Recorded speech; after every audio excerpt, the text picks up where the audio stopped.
GMO, genetically modified organisms. They take genes from one species and force it into the DNA of other species.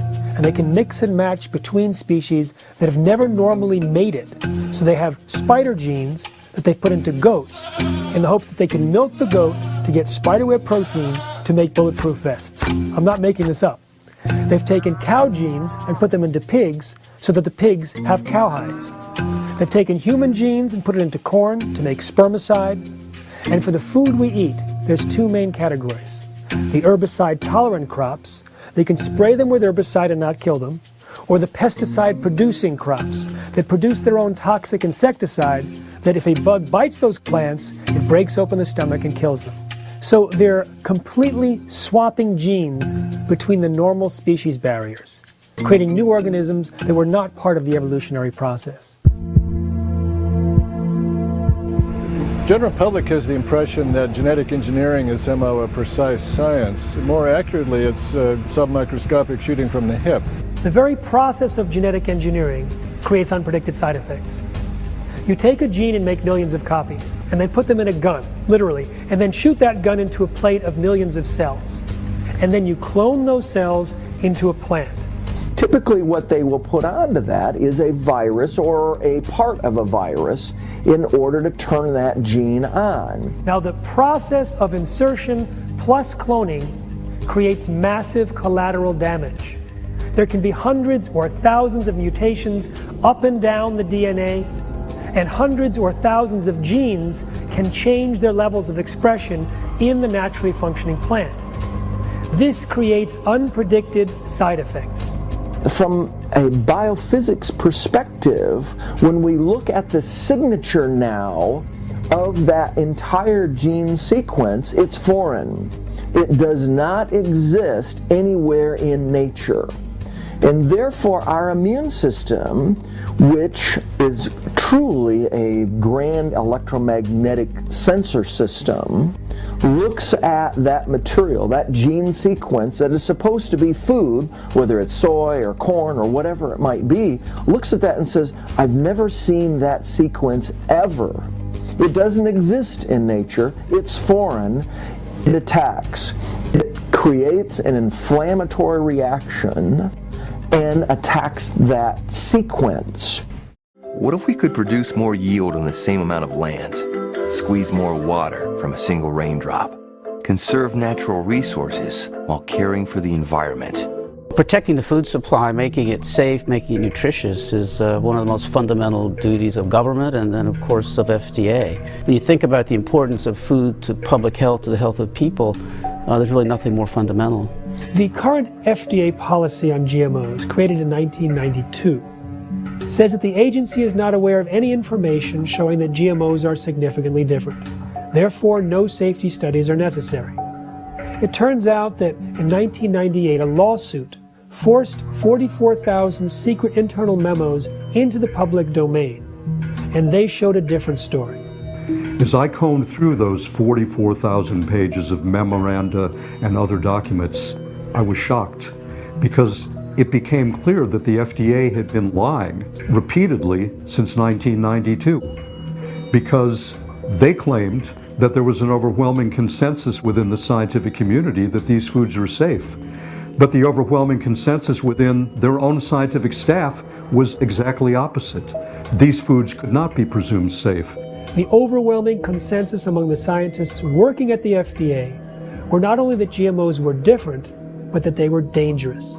They could lead to allergies, toxins, new diseases, and nutritional problems, they said over and over in their memos. They urged their superiors to require long-term studies, but were ignored. Why? The person in charge of policy at the FDA was Michael Taylor, Monsanto's former attorney, later Monsanto's vice president, now back at the FDA as U.S. food safety czar. What Monsanto and the biotech industry wanted from the FDA was a policy that created the illusion that genetically engineered foods are being diligently regulated, but that in fact imposed no burdens at all, that in fact had zero regulation. And the FDA has pulled that off masterfully. And so the FDA does not approve any genetically modified crops. there's a voluntary consultation process where companies like Monsanto can produce whatever science it wants. If the FDA asks for further information, they're typically ignored. At the end of this meaningless exercise, the FDA produces a letter which reminds Monsanto that it's its responsibility to determine if the foods are safe. So the same company, Monsanto, that told us that PCBs, Agent Orange, and DDT were safe and lied, can tell us if GMOs are safe. In fact, they don't even have to tell us. They can put it on the market without telling the FDA or to consumers. Here's a list of the currently grown GMO crops in the United States. The percentages listed there are the percent of crops that are currently being grown with GMOs. Arctic apples are a kind of apple to look out for that's fairly new, and it is genetically modified as well. There are 4 potato types, 2 of them being brand new. Next, we have a list of ingredients that you can look for on your labels when you're shopping. Most of these foods are GMO unless they specifically say they're not, or they're in an organic product and they wouldn't be. Something to look out for as well is something I just read about high fructose corn syrup. Companies are changing how they're labeling those because we have been saying that we don't want high fructose corn syrup in our food. So now they are just labeling it as fructose, and they're able to get away with that. So even if it just says fructose, now it can be GMO, and it also could still be high fructose corn syrup.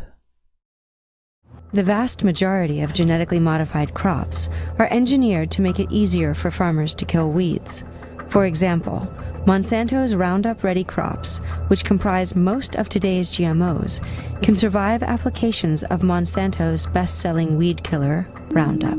Active ingredient of Roundup is called glyphosate, and it was patented as an herbicide by Monsanto in 1974. But 10 years earlier, it was patented as a broad-spectrum chelator.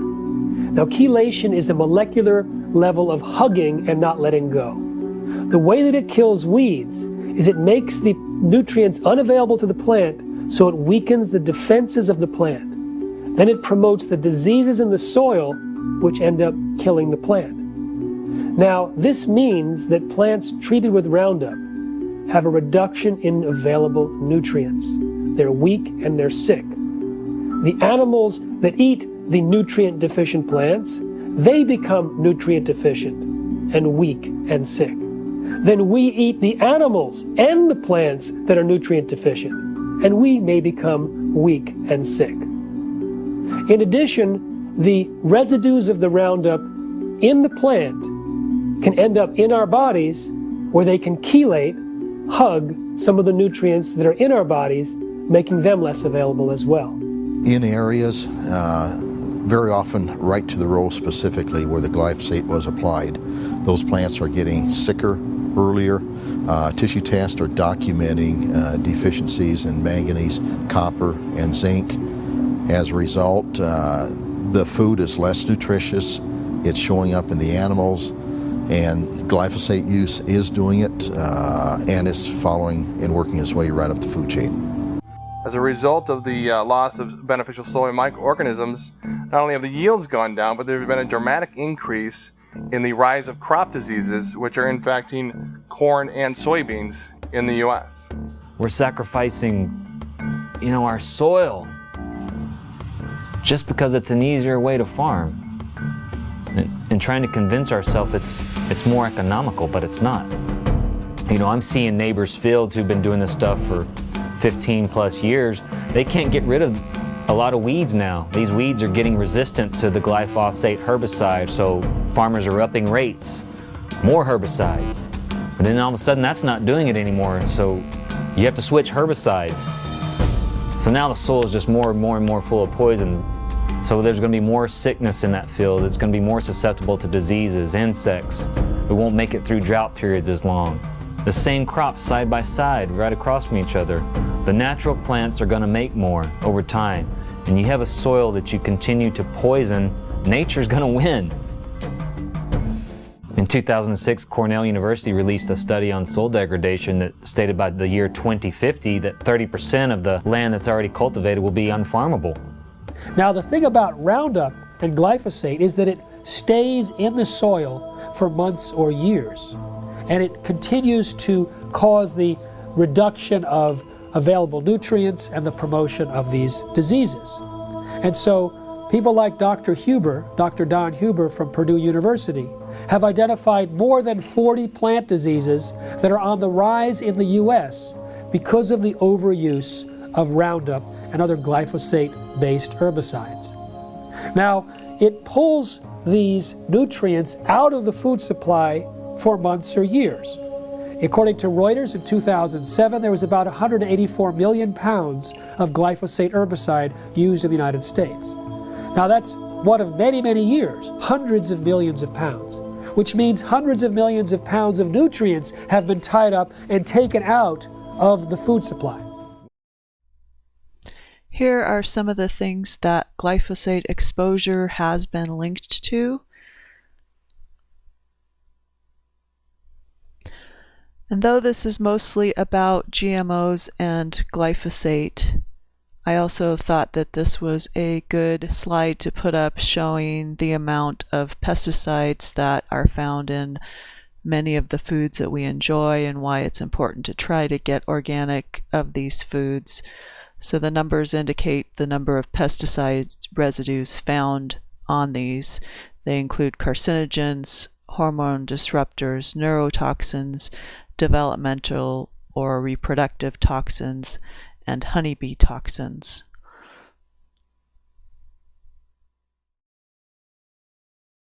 There's a soil bacterium called Bacillus thuringiensis, or BT.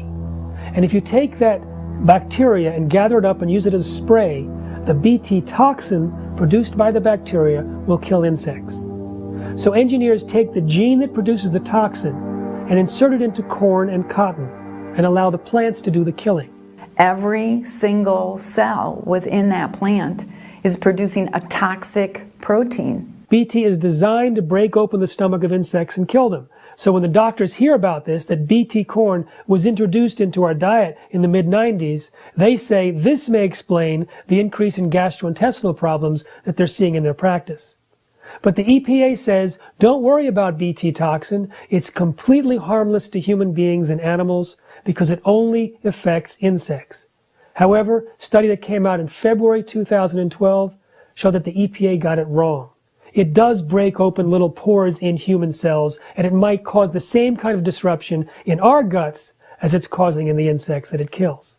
If Bacillus thuringiensis is causing an increased propensity for our intestine to become permeable or leaky and for foods to be presented to our bloodstream in a premature fashion, the havoc that it will cause will be across the entire spectrum of disease, from premature aging and Alzheimer's to Parkinson's to autism to cancer to asthma. There is no part of the spectrum because we start the same as if you buy a brand new car and it says on that it's meant to run on gas and you go put diesel in it, you can expect it won't go very far. So when you put the wrong fuel into your body, and by making your intestine leaky, we are permitting building blocks to go into our body that are the wrong fuel. They have not been adequately prepared by our digestive processes and by the simple fact that the healthy flora in our body converts our food to active things like the right form of vitamin K is only elaborated in your body. Many of the foods that we eat are not in their active form until the healthy flora begins to work on them. And disrupting that flora is why we see so much of the eczema, so much of the asthma, so much of the allergies in our population. There's only been one human feeding study on genetically modified foods. And they found that part of the gene inserted into soybeans that make the soybeans Roundup ready transferred into the DNA of bacteria living inside our intestines and stayed there. Furthermore, that bacteria was not killable with Roundup, suggesting that the gene remained active. This means long after we stop eating genetically modified foods, we may still have these genetically modified proteins produced continuously inside of us. They never check to see if the Bt toxin gene transferred from, say, corn chips into our gut bacteria and continued to function. If it does, it might turn our intestinal flora into living pesticide factories. This might explain why 93% of pregnant women tested in Canada had the Bt toxin in their blood, as well as in the blood of 80% of their unborn fetuses. The authors of the study suggested that the Bt toxin came as a result of eating the milk and meat of animals that ate Monsanto's Bt corn. But I think a more plausible explanation is that the Bt toxin was produced continuously inside their own digestive tract. One of the things that really I see a lot in children now is that kids come in with leaky guts. They're usually in an intestine, there should be tight junctions in the intestine. But these kids are coming in, their guts are not creating these tight junctions. The food they're eating is leaking into their bloodstream. They're creating an antibody response to those foods, and so they're coming in with food intolerances and food allergies. The only human feeding study ever published on GMOs showed that the gene that was inserted into the soybean transferred into the DNA of the bacteria living inside our intestines and continued to produce that protein.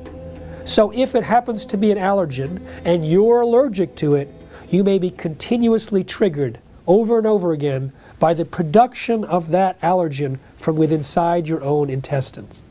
25, 30, 35 years ago, no one was allergic to anything. And now you have allergies. I have people with black pepper that couldn't have black pepper today. There's, celiacs that have wheat, gluten allergies. People that have allergies to, of course, the basics like dairy and seafood, but everything. I have people that are allergic to parsley and just regular natural chlorophyll plants. We can't say for sure that GMOs have anything to do with autism, but we can't say for sure that it doesn't. In fact, there's been an increase in autism since GMOs were introduced, and animals that eat GMOs, both in laboratory and in livestock situations, have shown some telltale signs that some practitioners say are linked with autism.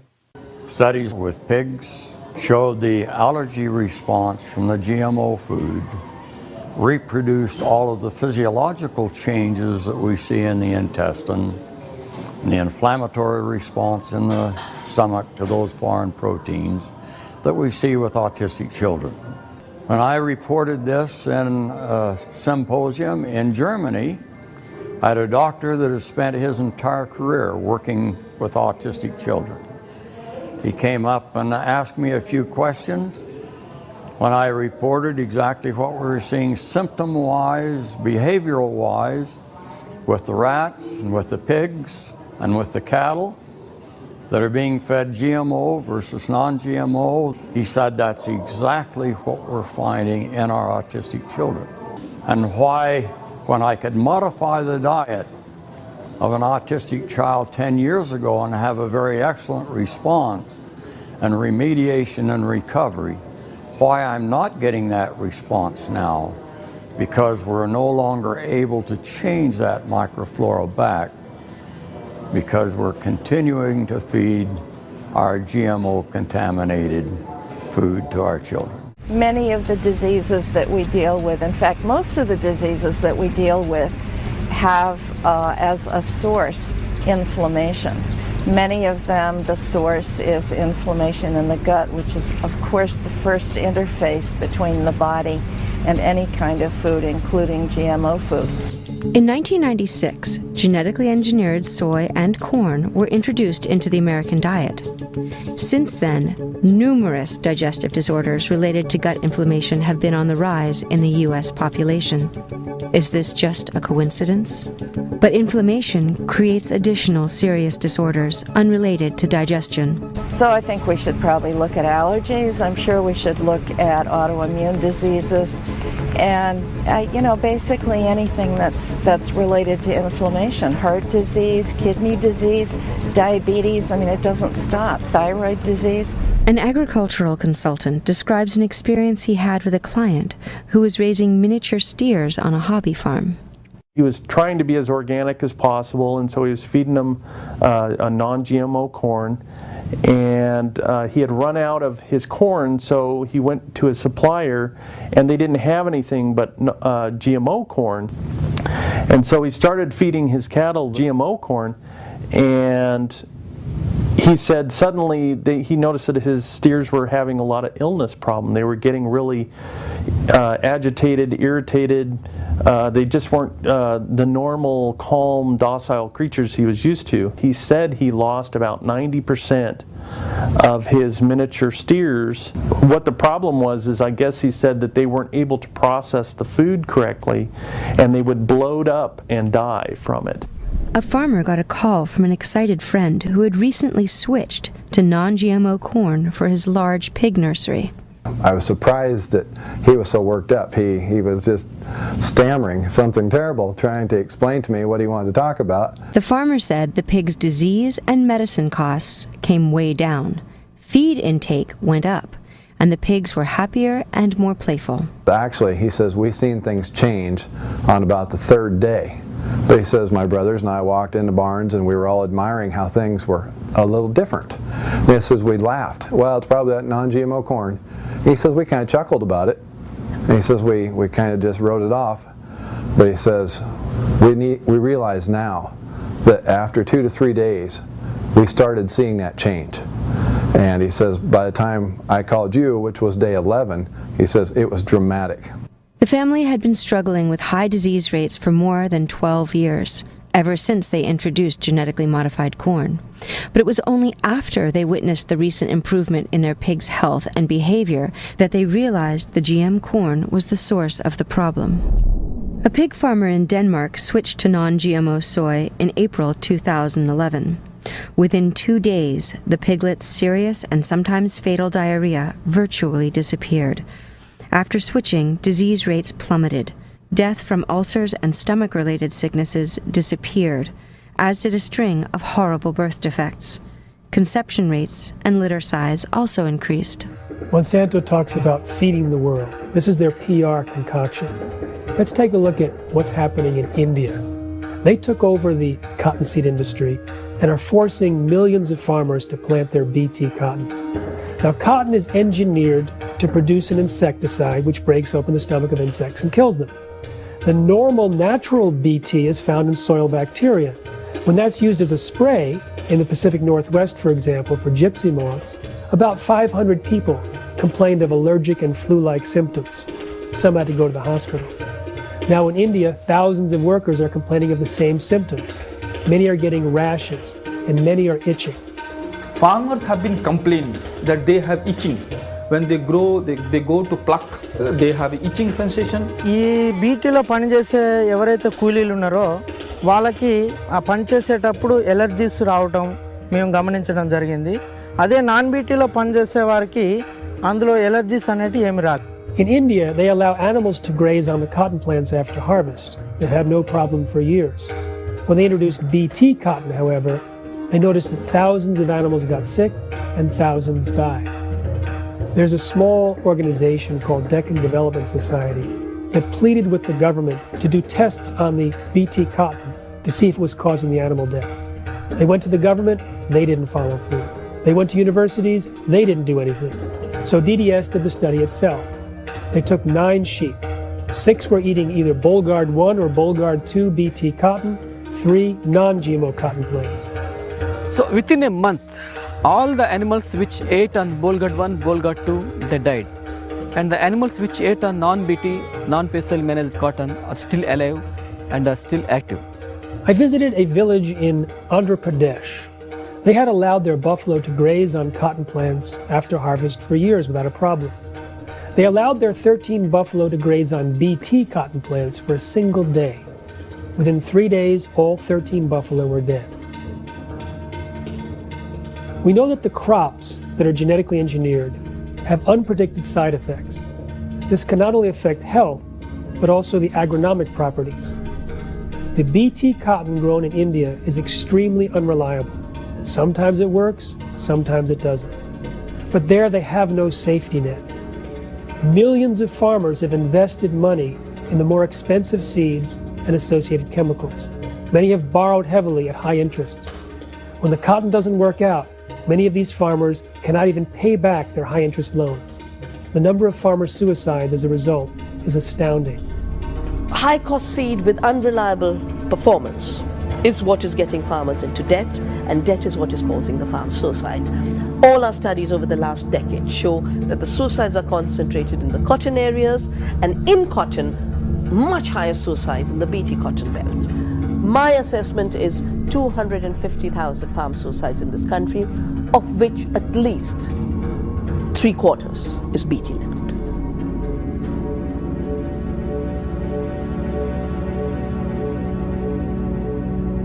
One of the very sad side effects of glyphosate are birth defects. In the towns where people were workers on the farm, particularly the soybean farms, we had as much as 70 times increase in the number of birth defects in these sprayed areas.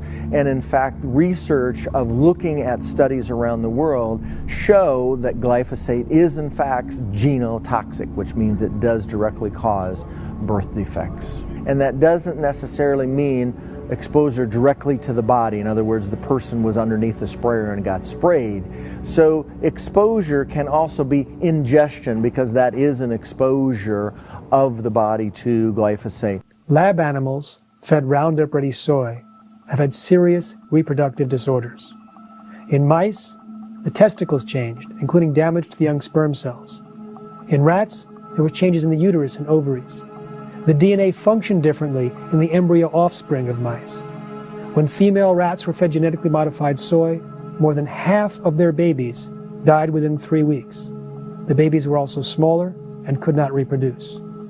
When mice were fed genetically modified Roundup Ready and BT corn, they had fewer babies and smaller babies. Preliminary evidence that's not yet published can be even worse.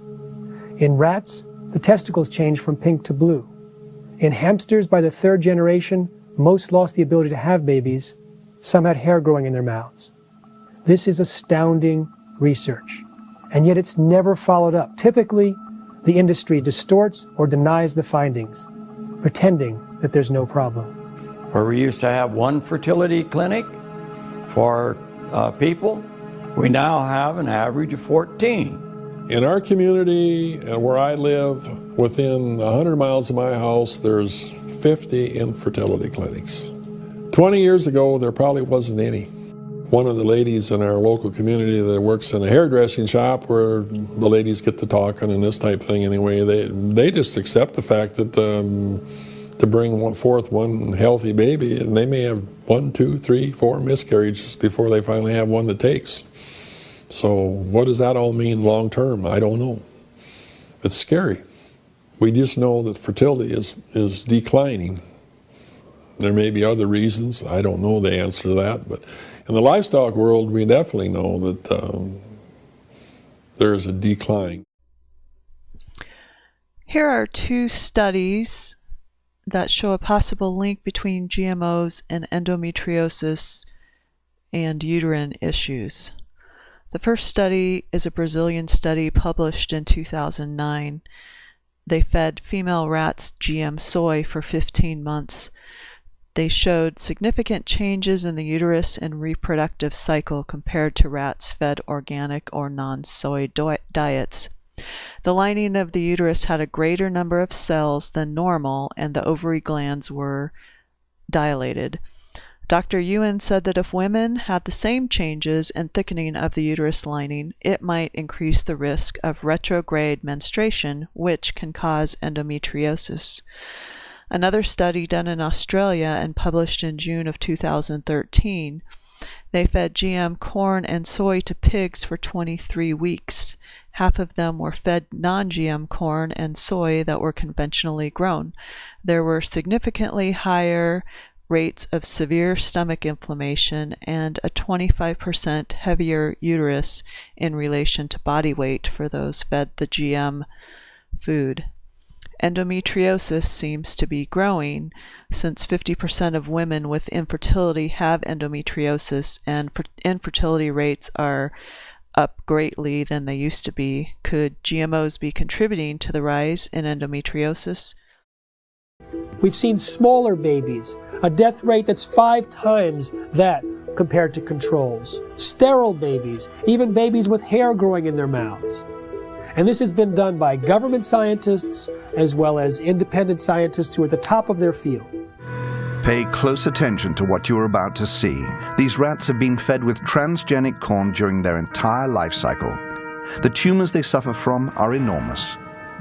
The study that revealed the effect of the GMOs on the health of these rats has just been completed. It lasted for 2 years. We spent over a year trying to obtain transgenic corn because no GMO manufacturers were willing to provide them.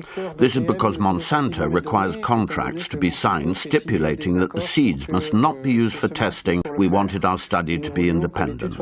Every rat was dissected to identify the way each diet, GMO and Roundup on its own, had acted on the metabolism of each animal, focusing on the development rate of the tumors that only start to manifest themselves after the initial 3-month period. Each step up represents a large tumor, which can measure 17 millimeters by 17 millimeters. 94% of them take effect in the mammary glands, which would equate to breast cancer in a woman.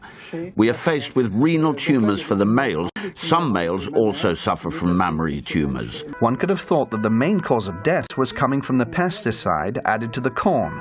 But what the study highlighted, and this for the first time ever, is the fact that the transgenesis itself could have killed the rats. What this means is that just by interfering with the genome of the plant in order to modify it, we are faced with repercussions that no one could have anticipated.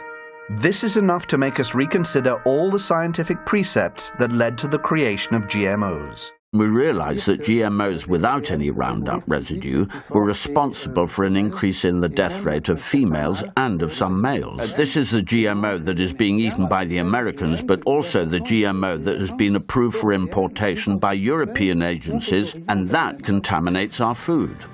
We have them eat non-GMO food for at least 2 weeks.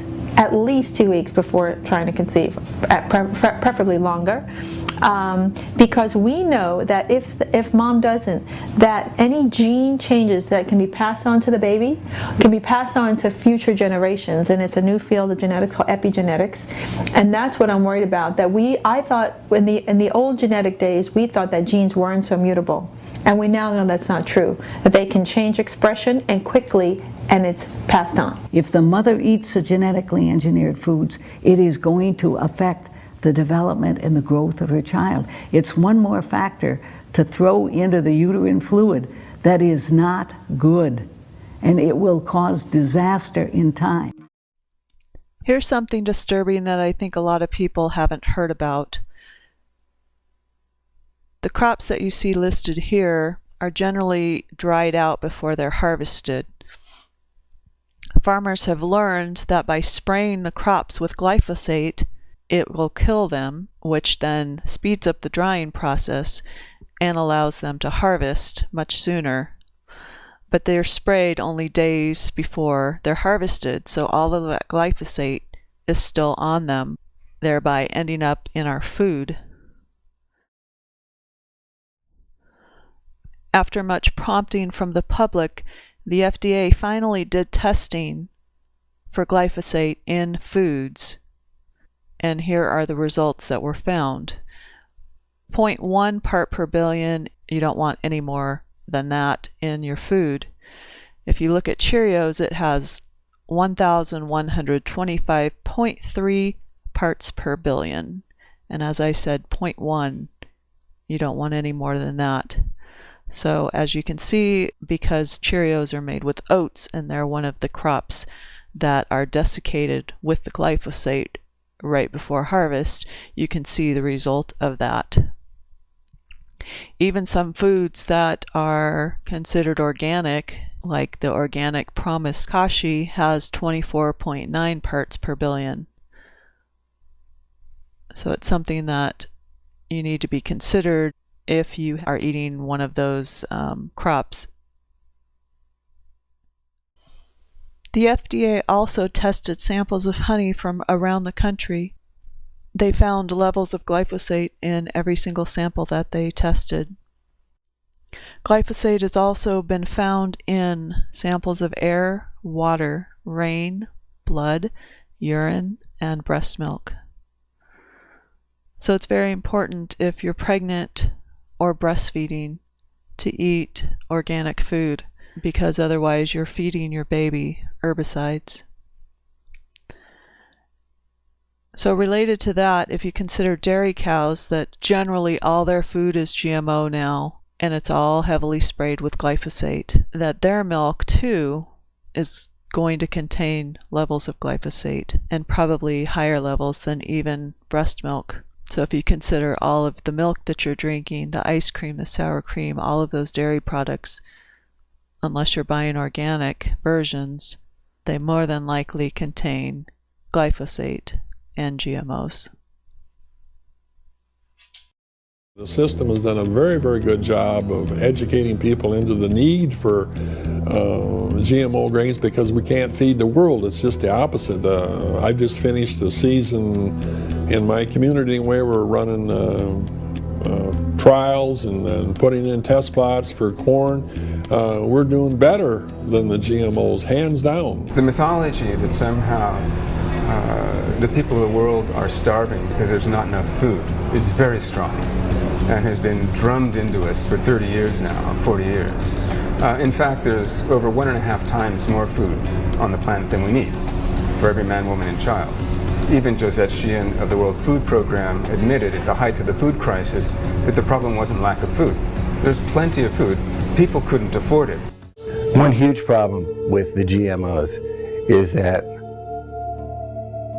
they have completely blown out conventional breeding in our land-grant colleges. And we only in this country have 10% of the vegetable seeds that were available to our forebears 100 years ago. Our seed stock is going down the toilet, and we can't even use our land-grant colleges to breed in a standard way because there's no money for it. And that is a huge, huge, huge threat to the future of agriculture, to lose the skill of breeding standard, which is in fact what all that food you see on your grocery shelves, all those vegetables came from thousands of years of farmers sharing their seeds.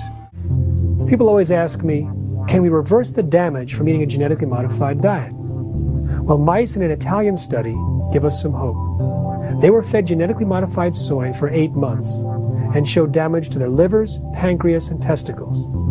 But when they were put on a non-GM soy diet for the next month, a lot of the problems reversed. When we teach doctors in this country and other countries about the importance of diet, one of the key factors that we teach is avoid all GMO foods. One thing that's consistent in every single patient is removal of GMOs. I've had a lot of different patients come in with various stages of chronic disease. That's what I specialize in, sort of these complex cases.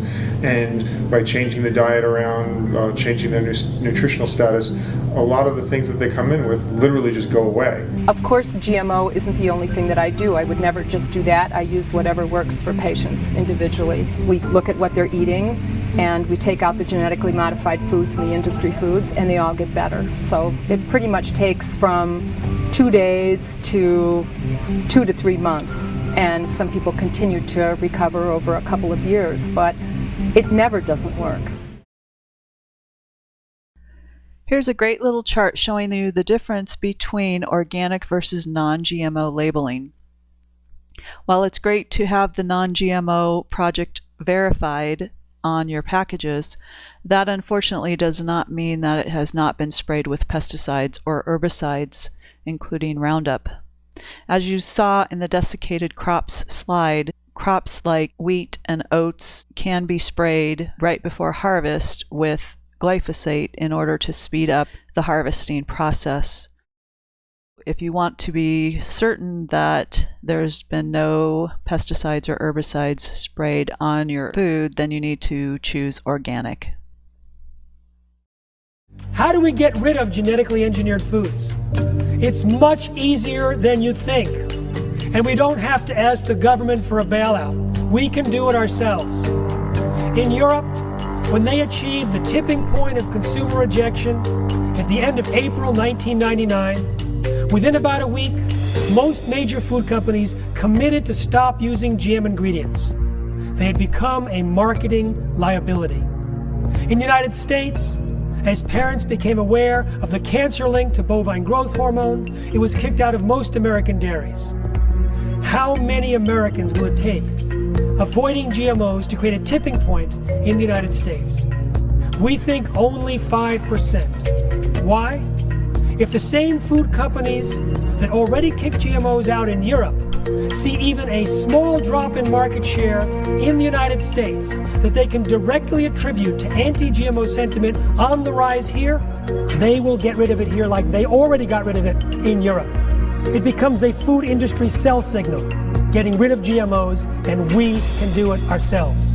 Moms and consumers are the ones that are going to make this change. They're going to be the ones who are going to drive the change. If we demand that products be safe and healthy for our children, if we refuse to purchase products that we know are genetically modified, then the industry is going to have to respond, because at some point, mothers are the ones that are out there buying 80% of the consumer products, including the food supplies and the cleaning supplies and whatnot.